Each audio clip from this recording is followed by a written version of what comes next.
I I was badass in that conversation Yeah, and unflinching. I absolutely I walked out and I said, "You can decide what you need to decide," that's and awesome. prevailed. It was great. I'm very, very proud of that. It was wonderful. You're listening to the AV Amplifier. Each week, we'll feature voices and ideas that need to be amplified in the higher education and pro AV IT communities. This show is brought to you by higheredav.com. And now here's your host, Ryan Gray. Well, hello everybody, and thank you for punching the button, the link, or just your podcast app telling you that there was another episode of the AVIT Amplifier ready for you. And today is no exception on that. We are back for week 2 with my friend and now your friend, Charity Anne Caldwell. So thank you for coming back for week 2. Spoiler alert, it's only been like 1 minute for us since the last one, but y'all had to wait a week for it.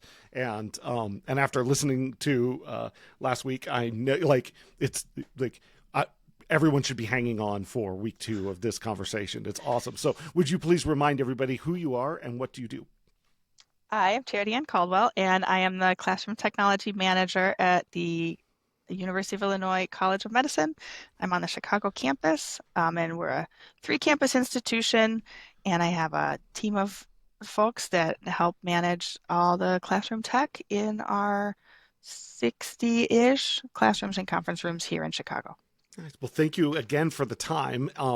As someone who does listen, I'm sure you know some of my standard questions for the second week, but there's some leftover things. So I want to ask you first about running for office. Oh, right. Because again, I will I will elevate the importance in other people of anything I have done myself because I'm selfish enough to. But I now understand why I'm doing it, which is one of the things that therapy will help you do Growth, eventually is indeed. understand Amen to why therapy. you're doing the things that you've been doing all this time. So, Absolutely. just real quick, like running for public office can be a very vulnerable thing, especially in any modern time where anybody who's going to be a public figure, basically, Yeah. like people feel free to, what I'm saying, treat you literally in a subhuman way at times. You're an object, not a person in some of these things. Yep. That's how the system. Why on earth would you subject yourself to what it would mean to run for a school board? So I was convinced to run by an old friend. I live in the town I grew up in, Mm-hmm. and he had moved back also, and our kids are the same ages.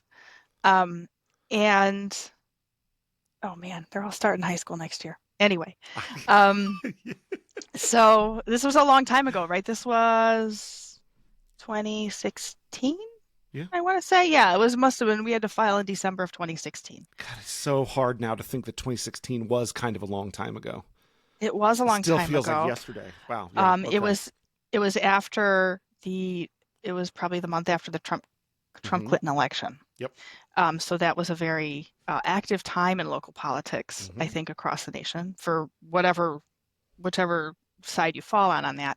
I think people were very motivated to participate in the process. Mm-hmm. And so I was convinced to run, and someone who's become a very dear friend was also convinced to run by the same friend. We had this friend in common, um, and it was a great sisterhood experience. Frankly, there were I think 7 or 8 candidates at least Yeah.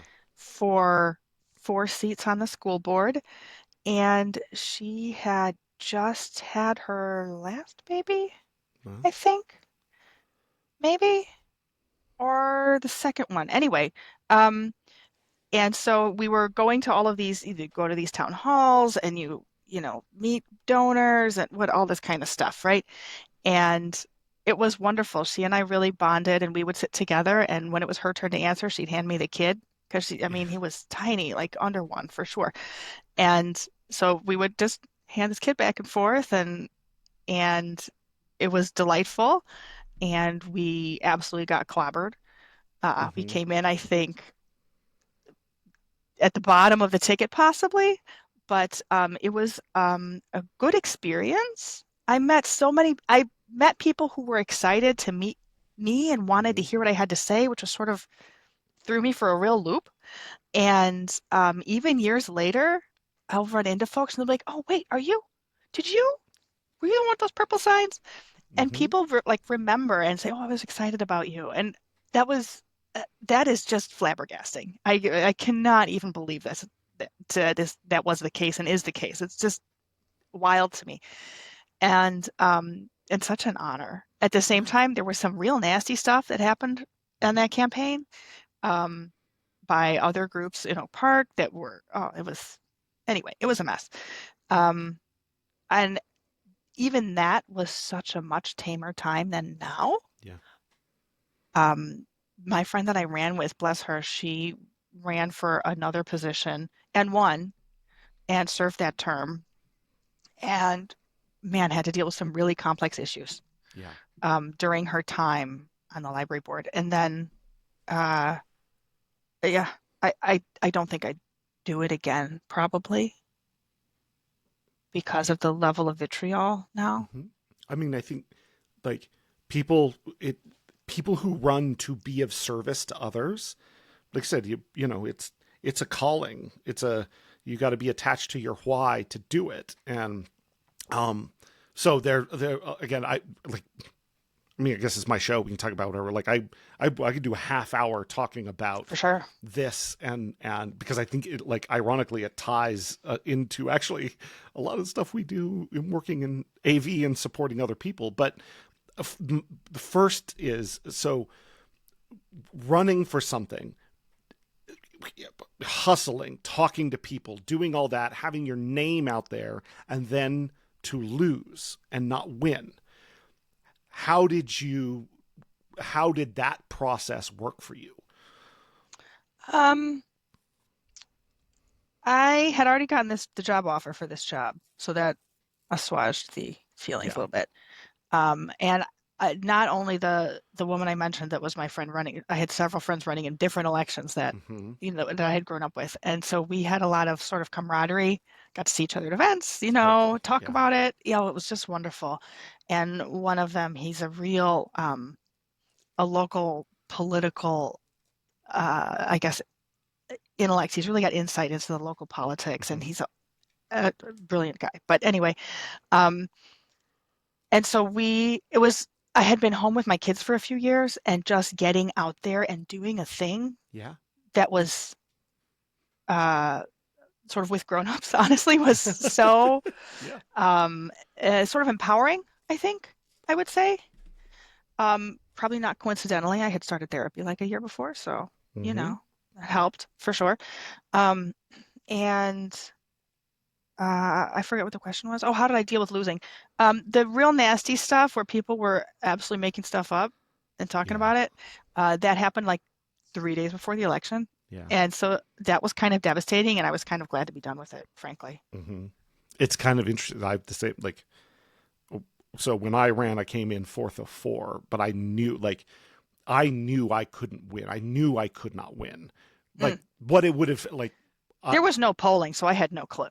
right. In my, so again, it's not about me. It's the thing. I had been appointed to this school board, and so when there was a vacancy to start, so I was on. And then the first time I ran, it was unopposed, so it didn't Oh, actually. That was fine. So then, by the time it came around again, there was far more attention on school boards. We knew the things, and what the year was truth that? is, uh, that was 2022, the election of Mm. 2022. I was the president of the school board in 2020.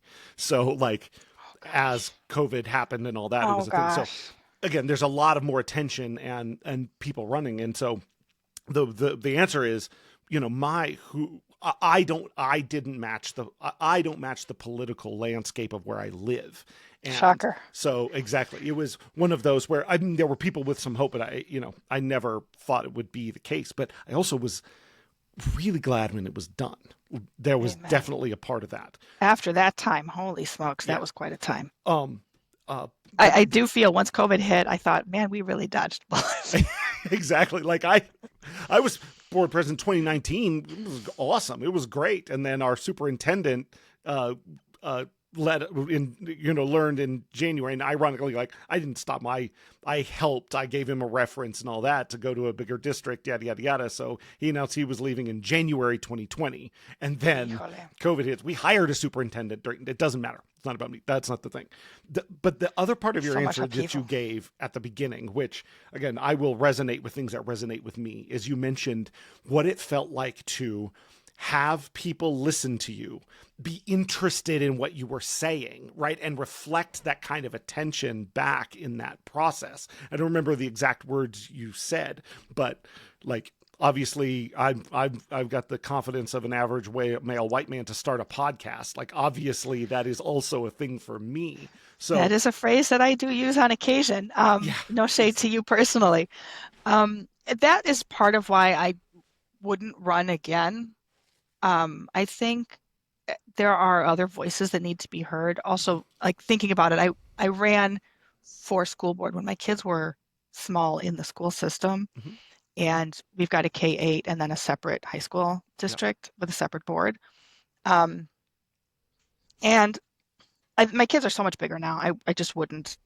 One's about to leave and the other's got a couple of years left before high school. And managing the high school, um, I I just don't think it's my voice that is necessarily needed. There are so many issues that I care about and would want to help shepherd and speak to, but it would be great if the voices that are more directly affected and are more directly adversely affected right now were the ones in there doing that work, and that I will support. yeah.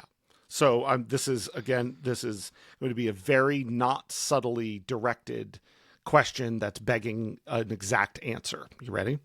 So I had a similar experience. You know what I'm saying? When I exited the school board in January, my daughter graduated from high school in that district that May, and I was out.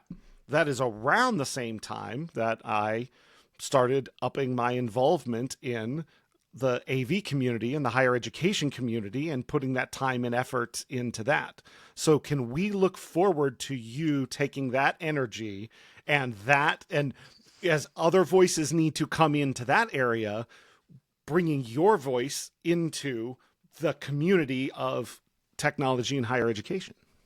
I I would love that. I love the energy that certainly that Hetma has, and um, I went to my first InfoComm last year, and it just blew my mind. I had sent one of my team members the year before. Um, that's a tough time of year if you've got kids in the school system, Oh because if you've man. got anybody graduating or a final concert or whatever, it's a tough time of year to be gone. And similarly in medical IT, college of medicine IT, there's a conference that also happens the last week of May. So it's sort of like this back to back almost, and then what day is graduation and all of this kind of stuff. So yes, 100%. I love the energy and I love the being able to participate. Um, I'm down. If I'm able to be there for any part of InfoComm this year, I'm very excited to participate in in certainly in my activities and whatever else people would like me to be a part of, to to the extent that I don't know what university travel budgets are going to look like going forward. So I'm unlikely to get to attend Barcelona, but you know, I know. within reason. Well, just keep in mind, like, university budgets aren't the only ones that get people to these places when, you know I what I'm am saying? so curious about that, Exactly. That's just what honestly. I'm saying. There.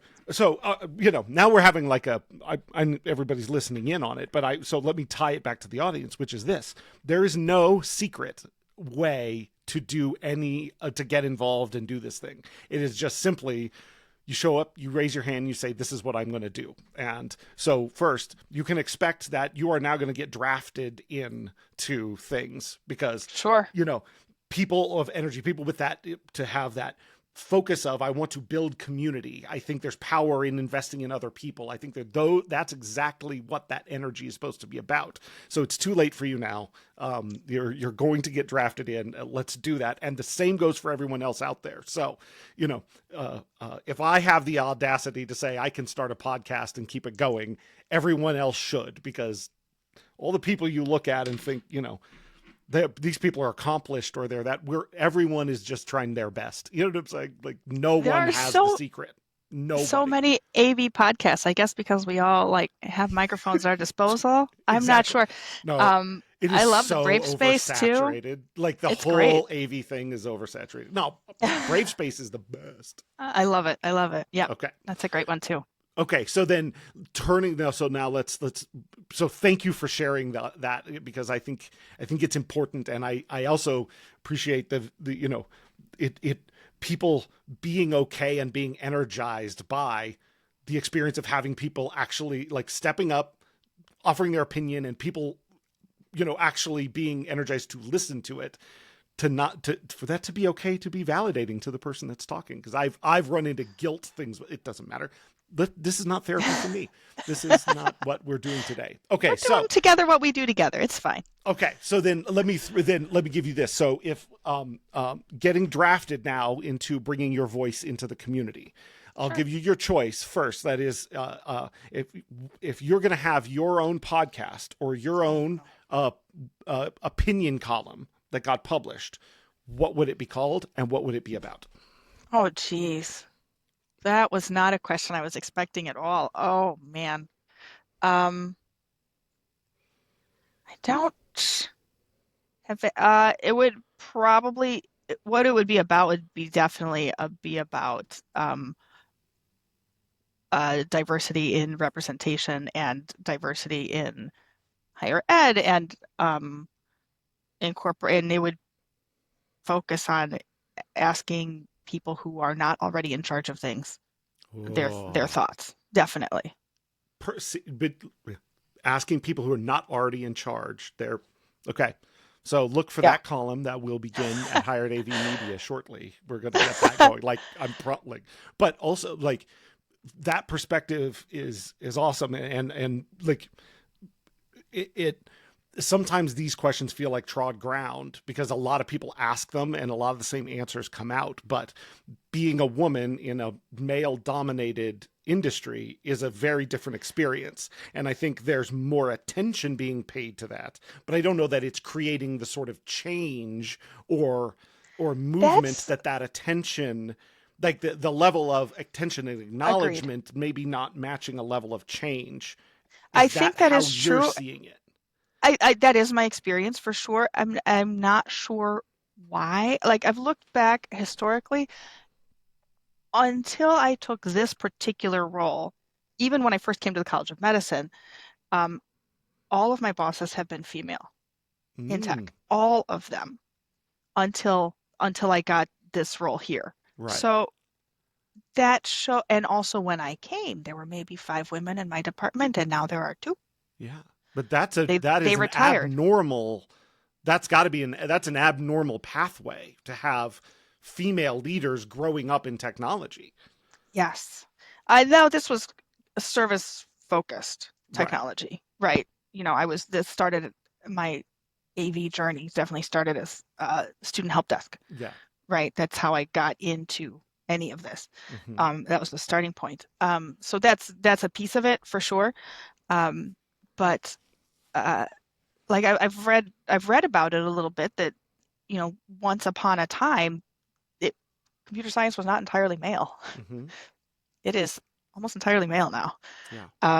And so it leads to a dearth of new people coming in. And I'm a big believer in that sort of student help desk as an entry point. Hmm. I That is such a great way to get humans who know how to talk to humans to learn technology. Because Yes. frankly, learning the technology is a lot easier than learning human. Hmm. And so people who already have the skill to talk to humans, then learning how to do the technology creates such a much better user experience, I think. Hmm. And here at the university, that pathway is not as open as it was once upon a time, in part because of the formalization and Hmm. professionalization, which is not all bad, but a little bit of that has been lost, and I think that is unfortunate. Um, and because that also is a pathway to diverse populations and experiences coming in, if you're going to hire a communications major, you're going to hire I don't know, a classics major or whatever, and have them learn the tech. And maybe this becomes their calling, whether here at the university or elsewhere in the world, that in both ways that benefits the sort of larger IT and smaller AV community. Um, both of those things would be a positive. And I think that has a little bit been lost with the move towards professionalizing all of these things, at least here at this institution, and maybe other institutions are having a different experience. Yeah, the alignment of jobs to things on paper versus the experience of the people in front of you can be a challenge in that front to go, you know what I'm saying? When selection of humans becomes a little bit more like a procurement process than a Yes. development process. Yeah. Yes. That's Oh a gosh. cultural thing. 100%. That was a great way to say that. Yep. 100%. So yeah, I talk a lot, and I loved the term. I talk a lot about X, Y, and Z, which is just, hey, I'm going to say something I think is smart, and I'm hoping other people think I'm smart when I say it. But in doing hiring and people selection, all that is, do not hire the person who's best on day one. Figure out like who's going to be best on day 365, and it's often not the same person. So it's like the growth and development actually should be weighted high. It doesn't matter as much where you are today as where you will be in the future. And growth over level. Anyways, that was that's a part of whole my other advocacy podcast. when I was moving into the role that I have here now, for Yeah. sure. We had some tough conversations about the offers that were made, and I was like, well, did you want me to do the job that the previous person was doing now, or are you trying to lowball me to do the job she was doing when she was making that salary 20 years ago? Right. Like, she may have had 20 years of experience when she left, but I have to pick up the ball now where it was. Right. Exactly. And so I need to be compensated at that way. level. And you had to like advocate for yourself in that way, which a lot of people are too intimidated to do anyways. I was badass in that conversation, and unflinching. I walked out and I said, you can decide what you need to decide, That's awesome. and prevailed. It was great. I'm very, very proud of that. It was wonderful. As my homie Britt Yenzer says, closed mouths don't get fed. You know what I'm saying? And 100%. It's an important. Britt knows what she's talking about. Yeah, tell me about it. You know what I'm saying? She's like the secret ninja of wisdom and wizardry that is. Anyways, she's powerful.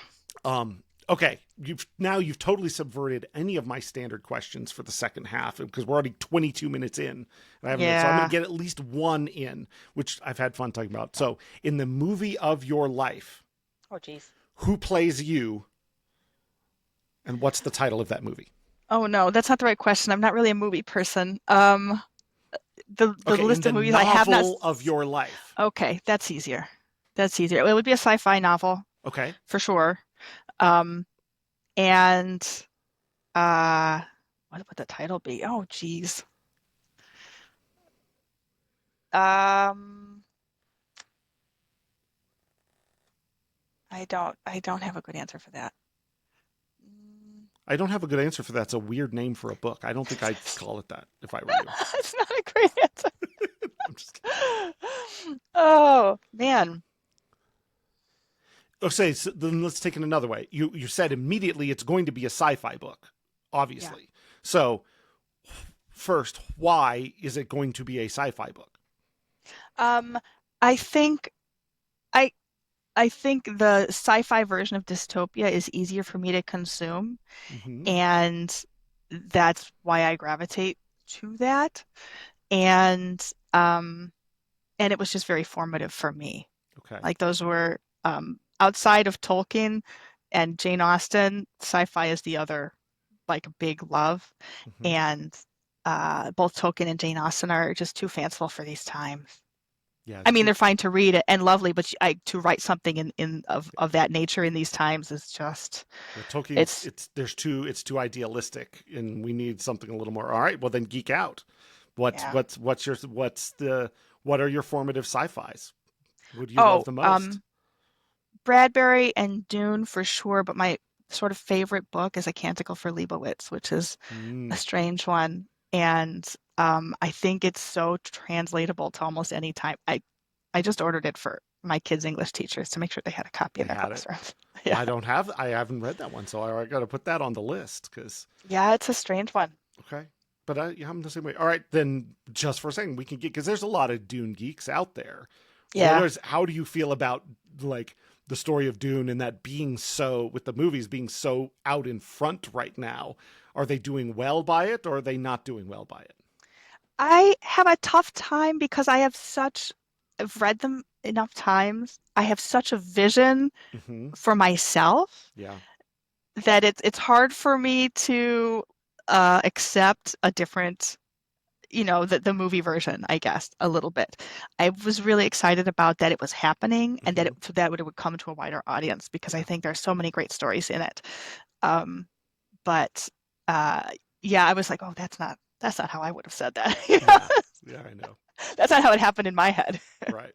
No, Um, it's really interesting things now when you're like people say Quisa Sadorak it out of the mouths of normal people. You know what I'm saying? And they're part of the Bene Gesserit, and you're like, interesting, yeah, because that's been yeah, in the yeah, back of my head a long time now. So for sure, for sure. One of the things I've had to accept as a parent is that my kids are just not going to read Tolkien. They just do not have the patience to go through all of that description to yeah, get to the action. And so, I have had a rule for myself and for them. You got to read the book before you watch the movie, but I want hmm them to watch the movie. I yeah. want them to at least know the story somehow. So But for I think I'm going to let that one go younger and we'll generations, watch the it may movie. go the other direction. You know what I'm saying? Like the thing will go that way. And here's the thing: it's not that they're not going to. Just say not yet. You know what I'm saying? Just not yet. Maybe. I feel like the reading stamina, my kids are great readers, Hmm. very avid readers, but the screen time Hmm. from much younger is just so different now that the stamina to sit there and read 30 pages of what's happening with the trees in the forest is Yeah. they just like, what is this, Mom? But someday, when they get to the point where the screen stuff is so busy and they need a break, the Maybe, story of the Ents might actually come around a little bit when you're looking for something calm. So that's okay. You know what I'm saying? Just say not yet. It's okay. It's maybe all right. not yet. Have to let it Okay. go. All right. Same last three questions for everybody, which I'm sure you're probably prepared for. You know what I'm One of saying? them I'm So, expecting. I'm not sure if I know what the other two are. okay. Third to last question is what is a question you wish you would be asked, but nobody ever asks it? I guess. Oh man, I was not prepared for that one. That's a great question. Yeah. I think my friends would feel so sad if they when they hear this, but I guess one thing that doesn't happen, I guess, is to ask if I'm doing okay, I Mm-hmm. guess would be nice. I feel I'm coming to terms with the fact that I do a lot of things for in a lot of contexts Mm-hmm. and always am being pulled to a new thing. And so finding time to just do something for me is it's just not my season of life for that. Okay. And so that yeah, that it can cause you to unravel when you don't have those moments. And I'm going to get some of those moments partly by getting to go to conferences and things Mm-hmm. as not at work and not at home. Yeah. And I'm looking forward to that, you know, sleeping without thinking about, what else I should be doing. Yeah. That's a good. So, how people asking, how are you, genuinely asking, is the absolute number one answer to that question, which is Yeah. people are starved for actual, that level of engagement of people asking that question and being okay with the answer. Because this is my thing. That's the other piece of that, right? People want you to be okay, and so it's hard to tell them when you're not, When and they you're don't want to not. hear that. Yeah. And but a part of it is the receiver. Like if it's like, okay, if someone says they're not okay, can I stay in the space where they may not be okay? Also, it's Right. not up to me to fix it. And if someone tells me they're not okay and I'm not ready for it, now I've added to their plate because now they have to make me comfortable. They made me uncomfortable, and now I've put it on them to make me It's uncomfortable. such a chess piece with yourself. My wife and I have been over that. I didn't realize how much of that I used to do to her on that thing where it was like she was uncomfortable in some way, and then she would also now be responsible for making me comfortable with her uncomfortableness. Like I think Right. we all can like the the future of every, like, there's a lot of work for us to do on that front of really being able to ask that question, really be able to hear the answer and not make it something it doesn't need to be, you know what I'm saying? And be able to engage genuinely in that way. See, there you go. That's a very good answer. And yes, you're right. Travel, again, I won't monologue, but conferences and these sorts of things are very important in professional settings to get people out of their normal daily life, because only then and there can they think in a different way. Yes, Only it's then that and there freedom to like take off the minute to minute.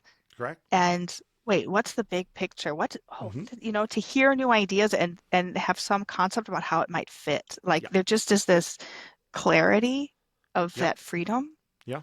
100%. Again, I'll tag there's an earlier episode of this show where I monologue. It's Sharpen the Saw. It's the gray matter moment, Sharpen the Saw, where I run down my treatise for not only is that a key part, but if you're not doing that for your people, you are behind the people that are. And so, okay, great. I love that answer. Second to last question. Again, remind people if they wanted to connect with you or learn more about what you're up to or keep a follow of what you're doing, how would they go about doing that? You can find me on LinkedIn at Charity Anne Caldwell. My whole name is on there. And also you're welcome to contact me at my university email, which is charityc@uic.edu. And I am so looking forward to connecting with folks. Hopefully at InfoComm. If not this year, then next year. We'll see which things play out in the next couple of days. Well, yeah, I hope you're able to make it there. There's a lot of folks who can't, that are regular attendees this year that can't go. So no doubt. We're working on ways we can try and help with that too. So stay tuned for those things. And then finally, the final question, which is, I probably don't have to do the whole setup because everyone knows if you know this one, right? But the old time newscasters had their sign-off phrase like good night and good luck, or other drop the mic moments for things. So what is Charity's drop the mic sign-off phrase? You're going to do great. Love it. I try with my team to make sure like you're going to do great. If that didn't work, it's okay. It'll work next time. So you're going to do great. Thank you for listening to the AV IT Amplifier. Join us again for next week's episode when we'll welcome a new guest who you'll want to hear from. We promise. Your host has been Ryan Gray. He's on the tweeters at Ryan_A_Gray, or find him on LinkedIn to connect. Please subscribe and give the show a rating and review wherever you get your podcasts. This show is brought to you by higheredav.com. The views expressed here are not necessarily those of our respective institutions, employers, or sponsors. Everyone hang in there, go easy, and we'll be back next week.